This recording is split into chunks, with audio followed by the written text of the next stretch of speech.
Oh man, that one felt really good tonight. And this guy, number 18, he was flying tonight. Man, the Sens needed this one in the worst way. So, it's funny. In the last review video, I said, oh, maybe they'll play better on the road, right? And sure enough, you just never know what you'll get with this team, right? So, this is a big win, and I knew that Columbus, they had been struggling, but they have actually been playing very, very well at home. There's kind of a shocking stat that I'll read off once I get through my notes here. So, first off, before I even talk about the game, happy belated 53rd birthday to Daniel Alfredson. It's his birthday today. Didn't even know that until the game started.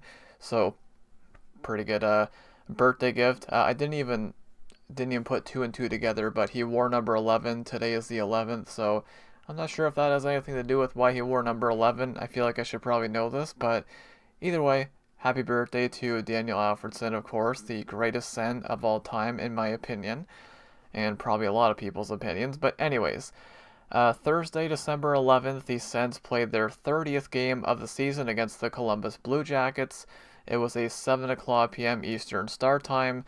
This is the first of three meetings against the Blue Jackets. So it was Linus Ullmark in net for the Sens and Elvis Merzlikins in net for the Blue Jackets to start. We'll get into that as I get through my notes. So the Sens were 13, 12, and 4 coming into tonight, 7, 6, and 2 on the road, and just 1 and 5 since Tkachuk returned. So this is just the second game they have won since Tkachuk came back. So, like again, they really needed this one in the worst way. So this is a big one. So the Blue Jackets were 13, 11, and 6 coming into tonight, 6, 3, and 3 at home.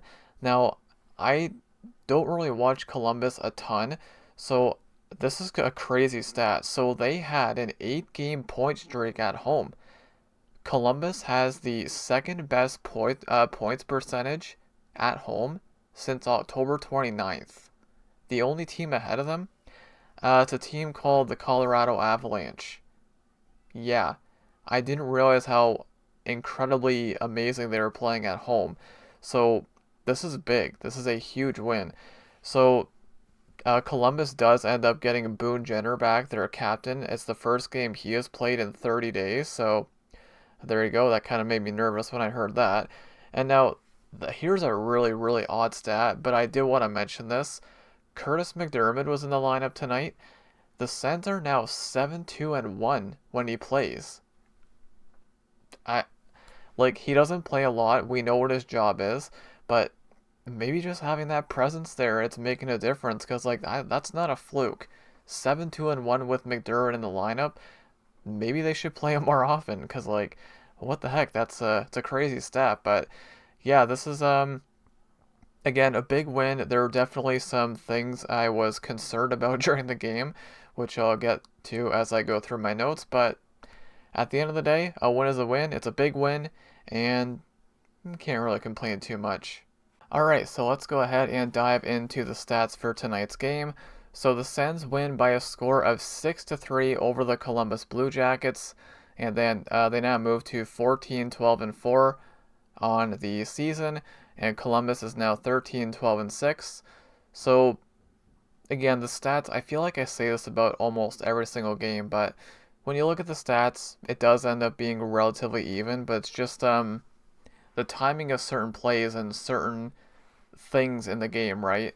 It's just the timing. So that face-off percentage, I'm pretty sure is wrong. Yes, it is. I'll get to that in a second. So the shots, 29-26 in favor of the Sens. Now, again, they tend to update the stats a lot after the game is over, so face-off percentage is actually 57.8 for Ottawa, 42.2 for Columbus. So again, the Sens do well in the face-off dot. Power play, they were 1 for 2, and Columbus was 1 for 1. So I mean, again, the penalty kill not getting it done again, but they only took one minor penalty and they didn't kill it off. It didn't hurt them though. That's the thing, right? Because you look at the last game, their special teams were perfect against the Devils, right? 3 for 3 on the power play, 3 for 3 on the penalty kill, but they did nothing 5-on-5.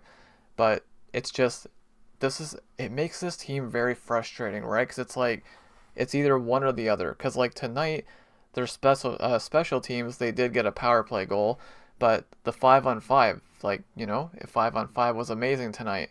And there's a kind of a shocking stat. There's a lot of shocking stats actually that we'll get into, but yeah, going through the main stats here. So penalty minutes 2 for Ottawa, 4 for Columbus, and it's very very low penalty game. Hits were 23 to 18 for Columbus.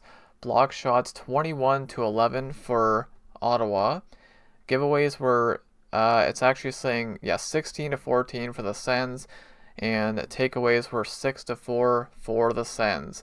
So these two teams will meet again on December 29th, so in about a couple weeks, and that will actually be the Sens' final game of 2025. So there you go. That'll be the second of 3 meetings against the Blue Jackets. So, yeah, solid win, big win. Again, there are definitely some things that I was concerned about throughout the game, which we'll get into. So, we start off the game, and this first period was ridiculous for the Sens, in a good way. So, it's a very fast start to the game. The first whistle does not come until 4 minutes and 49 seconds into the period. So I'm thinking, okay, these guys want to be out of here in a hurry, apparently. Now, it wasn't looking great because when that first whistle came, the shots were 2-0 Columbus. So Ottawa still looking for their first shot about 5 minutes into the game. It's not looking great at this point. So we have our first commercial break with 13:21 remaining, and the shots are still 2-0 Columbus. So it's not looking great at the start, but this period ends up being kind of good for the Sens. So yeah, it's not looking great through the first 7 minutes. So we come back from the commercial break, and the Sens finally get a shot. Imagine this. They finally get a shot by Dylan Cousins, and then Perron would score on the rebound. And this is a weird goal. He like one-handed it. It's not even going towards the net, but it finds a way to go in. It's a weird one. It's a fluky one, but we're not going to complain about it. So Perron does give the Sens a 1-0 lead on, well, technically their second shot of the game, but the first shot of the game led to the goal. So yeah, Perron scores his 4th of the season at the 6:58 mark, and Dylan Cousins and Batherson drawing the assist there, and the Sens go up 1-0. And then, not long after that goal, Perron would gain the zone, and he would pass it back to Batherson, and he would wrist this one in the slot, and he would score on the very next Senator shot. So we're up 2-0 here. So that is 2 goals in 1 minute and 13 seconds for the Sens. So Drake Batherson scores at the 8:11 mark from David Perron and Dylan Cousins. So yeah, those 3 players, Perron, Batherson, and Dylan Cousins, they all have 2 points in the span of about a minute, and they weren't done there. So this is great. I'm like, okay. And now, listen to this. Are you ready for this? The Sens scored 0 5-on-5 goals in their last 3 games combined. They just scored 2 in a little over a minute tonight. It's insane. It's absolutely insane. And tonight they're on the road. Those last 3 games were all at home. So just bonkers when you think about it. So then Coyle would get called for holding. The Sens would go to the power play. And of course they were 3 for 3 in their last game. Made sure I made a note of that. And then Columbus actually has the worst penalty kill at home. So I'm like, okay, the Sens could easily take advantage here. And guess what happens? The Sens gain the zone, and Batherson would dish it off to Stützle, and he would rip this one home for a 3-0 Sens lead. The Sens have 3 goals on their first 5 shots of the game. Just insane. So Stützle would score his 13th of the season at the 14:55 mark from Drake Batherson and Dylan Cousins. And there is again, there's a lot of crazy stats here we're going to get into. So, first off, after that goal, that would be the end of the night for Merzlikins. He was pulled after that. So 3 goals on 5 shots. So in comes Jet Greaves. Uh, that's just insane. So at this point, I'm thinking, guys, start shooting more, please, because like that stuff's going in. You got to shoot more. So now, having said that, you never want to get your hopes up too much with this team, right? You just never know what they're gonna do. Okay, so Marchenko would take a high sticking. No, actually, he would high stick Spence. So yeah, this play. So he would high stick Spence, and the stick would get stuck in the helmet, and I believe it was like the ear hole of Spence's helmet, but there was no penalty. I'm like, um, the stick blade is stuck. It's stuck in his helmet, but it's not a high stick, so they don't call one there. Very strange. And then not long after that, Werenski is allowed to walk in, and he would center it to Fantilli, and he would score. So I'm like, okay, here we go, right? So why is it saying? Oh, it's actually saying Jenner got credit for this goal. Okay, I know it was originally credited to Fantilli, but I guess they changed it to Jenner. So, anyways, so he would score at the 18:04 mark of the first period. Fantilli and Werenski drawing the assist there. So it's now 3-1. So they're still up by 2, but I'm like, guys, don't do this. Don't do this, okay? So then, not too long after that, about little over a minute, Giroux would throw it out front to Amadio, and Amadio would make a very nice move here. He went to the backhand, and he would score a beauty. So the Sens get it right back. So Michael Amadio scores his 7th of the season at the 19:26 mark from Giroux and Greg. So we're still in the first period, and the Sens are up 4-1. 4-1 in the first period. And again, there are a lot of crazy stats for this one that I'm going to read off. So that's pretty much it for my notes for the first period. The shots were 9-7 for Columbus. The Sens have 4 goals on 7 shots in the period. Just, it's insane. Absolutely insane. So that was just the second time this season that they scored 4 goals in a period. I believe the other time was against Boston, but that's just insane. And now, here's the big one. Ready for this? So, Batherson and Dylan Cousins each had a 3-point period. That is just the 3rd time in Senators history that a duo has had a 3-point first period. I forget who the other 2 were. The one was like way back in like I think the 90s or something. And then the other one, I'm drawing a blank now. I'm drawing a blank, but I know it was the 3rd time in history. Like, that's crazy. So, needless to say, that was a huge period for the Sens, and you probably want to see more shots. Maybe they are, fortunate on definitely the Perron one. The Perron one was a bit of a fluky one, but you're up 4-1 after the first period, so that's pretty amazing. So, we roll into the second period, and this is where I start to have my concerns. So Columbus is pressing early, and the Sens are sitting back just a bit too much for my liking. So sure enough, as I put that in my notes, Fabra would have all the time in the world. He could have walked this in way more, but he just blasts it from the point, and it goes in. So we are 3:02 into the second period, and Fabra would score to make it 4-2. So Jenner and Johnson drawing the assist there, and I'm starting to feel a little bit nervous here. Like, guys, can we stop sitting back, please? Get some zone time. And I literally put this in my notes. Like, they're not getting any zone time at all. They're barely touching the puck. There were a couple of blocked shots here by Sen players. I didn't put who they were, but they stung them, and I'm like, my God, are they hurt now? There was an injury later on, which I'll get to. It's somewhere in my notes. So Stützle would make a heck of a play to drag the puck around the defender. Didn't put who the defender was, but he would actually hit the post here. So again, Stützle was flying tonight. So It's not the last time you'll hear me say his name either. So, Marchenko would have all the time in the world. Oh, I skipped something. Hang on. Oh, hang on. Go back. So after Stützle hit that post, the puck would go back the other way, and Ottawa would take a too many men penalty. So when this happened, I know this will sound negative, but I thought they were gonna blow it. I thought they were gonna blow it, man, because like they come into the period with a 4-1 lead. Now it's already 4-2.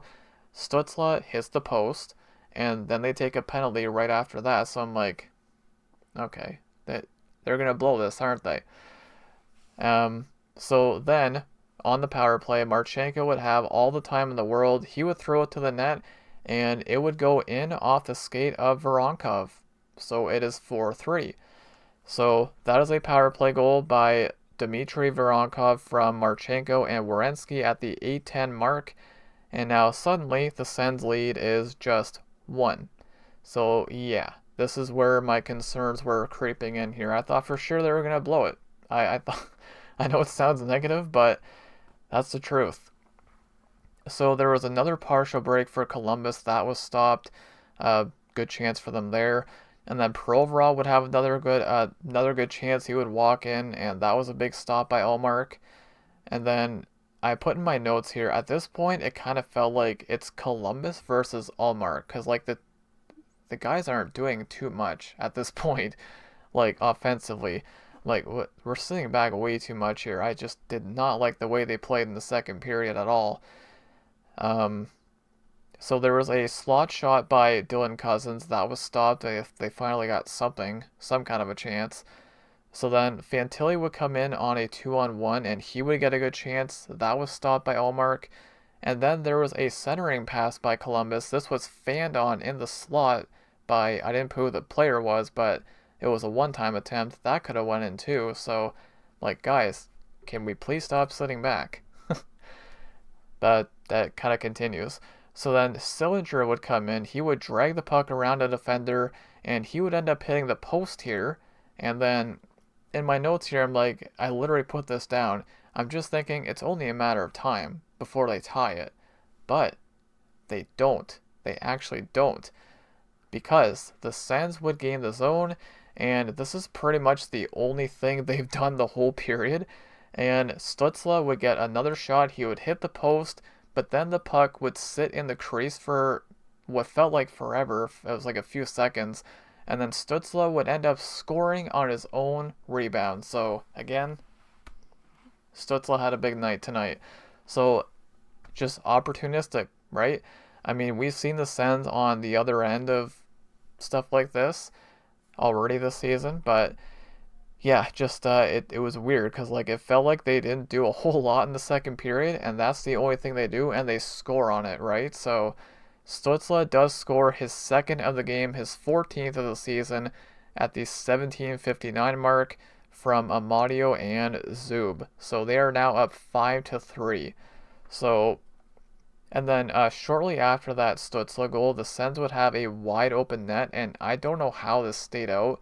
There was a bunch of bodies in front, and this was just a kind of a mess, but it stays out. So that could have been another one right there, but we do end the second period, and the Sens are up 5-3, and the shots apparently, just double checking the site here, apparently they were 12-11 for Ottawa in the second period. It did not feel like it at all. Just there weren't a lot of good chances, I know that. So apparently they outshot Columbus in the second period, but which is weird because I didn't really like the way they played in the second period. But okay, we take that. So rolling on to the third period now. So Matt Cullen, the commentator, he would announce that Lars Eller will not return tonight with a lower body injury. I think he might have been one of the guys that blocked a shot earlier. I'm not sure, but you obviously don't want to hear that because we know this team is dealing with injuries. I mean, every team is, but yeah, not sure how serious that is. I don't know when he'll be back, but yeah, Eller would end up missing the rest of this one. So, going into the start of the third period, I'm feeling pretty good because listen to this. The Sens are 8-2-1 when leading after 2 periods, and Columbus is 0-7 when trailing after 2 periods. So I'm like, okay, they're up by 2. The numbers look good, and well, it actually ended up pretty good, didn't it? So the Sens would have a very good cycle shift early in the third period. There was a centering pass for Stützle. It doesn't quite reach him, but that that might have been a tap in if that got to him. And of course, at this point, he's looking for the hat trick. Um, I don't have a ton of notes for the third period. The Sens actually did a really good job at just kind of locking it down in the third period. So I lost my spot in my notes now. There was a Zub one-timer that was stopped, and then a little over halfway through the period, Columbus has just one shot on goal in the third period. So I'm like, this is great. Like, and again, it's what makes this team so frustrating, right? Because you see what they did tonight. We know they can do it. They have shown this before, but then there's other times where they don't. It's like, you know what I mean? It's frustrating. Of course, tonight in a good way. So, and I put this in my notes as well, the Sens are just really doing a good job at playing a shutdown period. The Columbus really doesn't have too much going on right now at this point in the game. So Sillinger would take a high sticking penalty on Kachuk, and I got very scared at first. I'm like, please do not tell me this hit him in the eye again. But it actually hit him in the nose, so he was okay. He would stay in. We all know how tough he is anyway, so I think he would have stayed in regardless of where it hit him. But so Columbus would kill it off. So Perron would get a good look. That was stopped. And then there was a stoppage with 3:10 left in the third period. And Columbus would end up pulling Greaves for the extra attacker. So Fantilli would get a good look. That was stopped by Ullmark. And then Giroux would make a nice play in his own end to get around a defender. And he would end up burying the empty netter from basically right around like the neutral zone area. And with this goal, Giroux, he passes Marian Hossa for 62nd in all time in points. So that's you love to see that. Giroux has always been one of my favorites of all time, and when the Sens got him, I was so happy. I'm like, dude, no way. But yeah, that's huge. 62nd all time in points for Giroux now, passing a former Sen, funny enough. And that empty net goal was scored at the 18:37 mark, assisted by Amadio, and that would make it 6-3, and that was pretty much it. Nothing else really happened after that. So the shots in that third period were 10-6 in favor of the Sens. Just not a whole lot going on for Columbus there. And that's what the Sens gotta do, right? That's what any team has to do. When you got a lead, just lock it up in the third period. And yeah, so just a solid game. There isn't really, yeah, there are things you can complain about, like the sitting back in the second period a little bit. I was not a fan of that. But they do end up skating away with a big win here. So we're going to go ahead and look at the box score. And there's a lot of stuff to read off for this one. So we have a total of 6 players tonight had multi-point games. So Batherson and Amadio had a goal and 2 assists each. Dylan Cousins had 3 assists. Stützle had 2 goals. Giroux and Perron had a goal and an assist each. Greg had an assist. And the only point on the defense was Zub with 1 assist. And now plus minus, we got Zub and Sanderson with +3. And I do see a few minuses. So let's see here. For the forwards, we got Amadio and Giroux were +3. Perron and Greg were +2. Batherson and Cousins +1. And then Kachuk, Zetterlund, and Nick Cousins were -1 tonight. And then for the ice time, wow, Michael Amadio leading the forwards in ice time. I mean, hey, he had a 3-point game and +3, so that's gotta be the first time Amadio has ever led. Wait, what the heck? Just looking at the ice time here, where? Huh. So first was Amadio with 1935. Second was Greg with 1911. Huh. That's definitely a change up.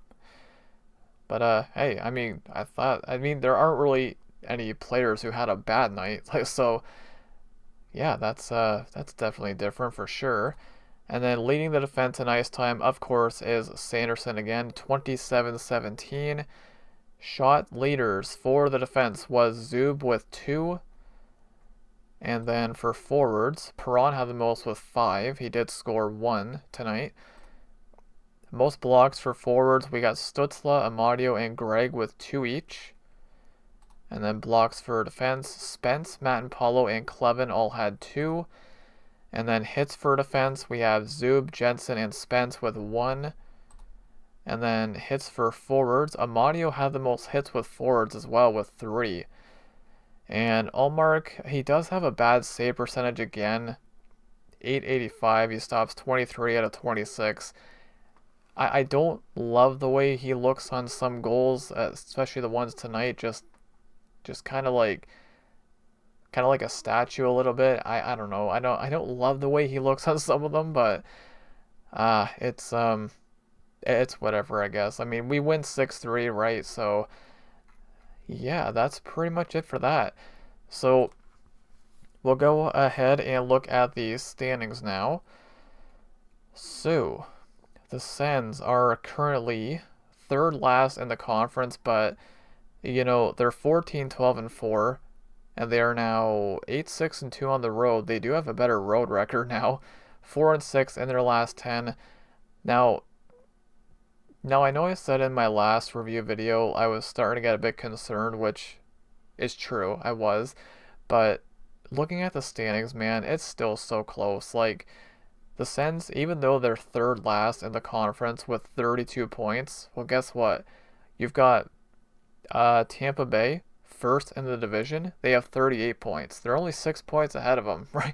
So, like, it's still really close. If the Sens, can string a couple wins together, they can be just right back in the mix. You know what I mean? So, still early-ish, early enough in the season, and it's still close enough that anything can happen. So, yeah, this is a big win, and I really hope that this can get the momentum swinging in the other direction for this team because it's been a little bit rough lately, as we know. So, yeah, that's pretty much it for this one. So, their next game will be on Saturday, December 13th at Minnesota. And note the start time, it'll be at 2 o'clock p.m. Eastern Start Time. It's another afternoon game. And this will be the first meeting of the season between those two teams. So Minnesota, let me go find where they're at. I know they've been playing well, so this will not be an easy one. Okay, so Minnesota is currently third in the Central, 16-9-5. They have an 8-3-4 home record, 7-2-1 in their last 10, so it's going to be a tough one. Minnesota, I'll be honest, I never watch Minnesota play. We all know what Kaprizov's all about, of course, but yeah, that's not going to be an easy one, but we'll see what happens, man. I mean, a big win like this can do wonders for your team. So yeah, that's pretty much it. Not too much else I want to say. It's a big win. Again, I am kind of concerned with the way they played in the second period a little bit, but at the end of the day, they do lock it up in the third period. The third period was impressive, and the first period was just, that's what mainly powered them to the victory tonight. So, yeah, that's pretty much it. 6-3 final against the Columbus Blue Jackets, and we will see if the Sens can make it 2 in a row on this 3-game road trip. So, again, they'll be back at it on Saturday, December 13th in Minnesota. But I'm going to wrap it up here, guys. Thank you all so much for watching, and go Sens go.